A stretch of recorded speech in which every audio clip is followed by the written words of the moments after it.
Chalk എന്തൊരു ഓർമ്മയല്ലേ, പണ്ടൊക്കെ നമ്മൾ സ്കൂളിൽ ഒരുപാട് ഉപയോഗിച്ചിരുന്ന സാധനമല്ലേ. ഒരു ചെറിയൊരു പ്രശ്നമുണ്ട്, ഫുള്ള് പൊടിയാന്നേ. ചോക്ക് എടുത്തു കഴിഞ്ഞാൽ പിന്നെ പൊടിയാണ്. അപ്പൊ നമുക്ക് ചോക്ക് പീസ് വെച്ചിട്ട് ഒരു ചെറിയ എക്സ്പെരിമെന്റ് നടത്തിയാലോ. ഈ സാധനം പണ്ട് നമുക്കറിയാം ഒരുപാട് യൂസ് ചെയ്യുന്ന ഒരു സാധനമാണല്ലേ. ഇത് വെച്ചിട്ട് എന്താ ചെയ്യേണ്ടത് വെച്ചാൽ ആദ്യം നമ്മൾ ജസ്റ്റ് ഒന്ന് 2 പീസ് ആക്കിയിട്ട് മാറ്റാം.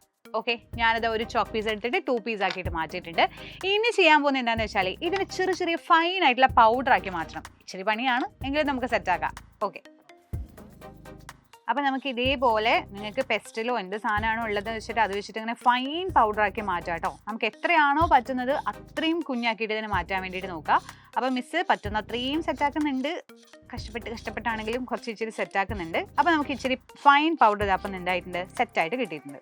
ഇനി നമുക്ക് ഇത് ലെൻസ് വെച്ചിട്ടൊന്ന് സൂം ചെയ്ത് നോക്കിയാലോ. ഇത് ശരിക്കും നമ്മൾ ഓരോരോ ചെറിയ ചെറിയ ലെറ്ററുകളൊക്കെ വലുതായിട്ട് കാണാൻ വേണ്ടി യൂസ് ചെയ്യുന്ന, ലാർജ് ആയിട്ട് കാണാൻ വേണ്ടി യൂസ് ചെയ്യുന്ന ലെൻസാണ് കേട്ടോ.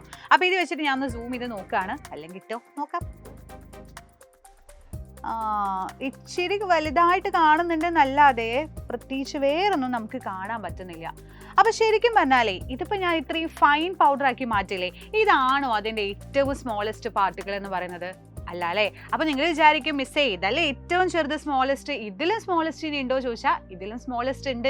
നമ്മുടെ നേക്കഡ് ഐ കൊണ്ടും കാണാൻ പറ്റാത്ത, ഈ ലെൻസ് കൊണ്ട് പോലും ഇവ നമുക്ക് കാണാൻ പറ്റാത്ത അത്രയും സ്മോളസ്റ്റ് ആയിട്ടുള്ള പാർട്ടിക്കിൾസ് വെച്ചിട്ടാണ് ഈ പറയുന്ന എല്ലാ സാധനങ്ങളും ഉണ്ടാക്കിയിട്ടുള്ളത്. ചോക്ക് പൗഡറിന്റെ ഫൈൻ പാർട്ടിക്കിൾസിനടക്കം എന്ത് വെച്ചിട്ടാണ് മക്കളെ ഉണ്ടാക്കിയിട്ടില്ലേ? കോൺസ്റ്റിറ്റ്യൂവന്റ് പാർട്ടിക്കിൾസ് വെച്ചിട്ടാണ് ഉണ്ടാക്കിയിട്ടില്ലേ അല്ലേ.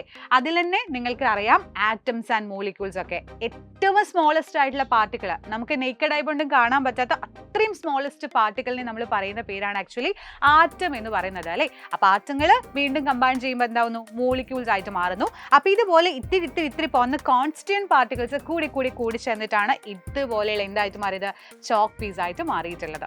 അതേപോലെ തന്നെ ഇപ്പൊ നമ്മൾ ചെയ്തത് ഫിസിക്കൽ ചേഞ്ച് ആണ് കേട്ടോ. എന്ന് വെച്ചാൽ ജസ്റ്റ് നമ്മൾ എന്ത് ചെയ്തു, ഇതിനൊന്ന് ക്രഷ് ചെയ്ത് പൊടിച്ച് സ്മോൾ പീസ് ആക്കിയിട്ട് മാറ്റി. അപ്പൊ ഇതിവിടെ നടന്ന ചേഞ്ച് ചെയ്താ ചോദിച്ചാൽ നിങ്ങൾക്ക് പറയാം ഫിസിക്കൽ ചേഞ്ച് ആണ്. പുതിയ സബ്സ്റ്റൻസ് ഒന്നും ഫോം ചെയ്തില്ല, ജസ്റ്റ് എന്ത് ചെയ്തു, ഫിസിക്കൽ ഉള്ള ഒരു ചേഞ്ച് മാത്രം, ഷേപ്പിൽ മാത്രം മാറ്റം വന്നു. സെറ്റ് അല്ലേ. അപ്പൊ ഇനി ചോക്ക് പീസ് കിട്ടുമ്പോൾ വെറുതെ കളയണ്ട, ഇത് വെച്ച് നമുക്കൊരു എക്സ്പെരിമെന്റ് ഒക്കെ ഇതേപോലെ ചെയ്ത് നോക്കാവുന്നതാണ്. അപ്പൊ നിങ്ങൾ ഇതുപോലെ സെറ്റ് ആക്കുക, എന്നിട്ട് കമന്റ് ബോക്സിൽ അറിയിക്കാം.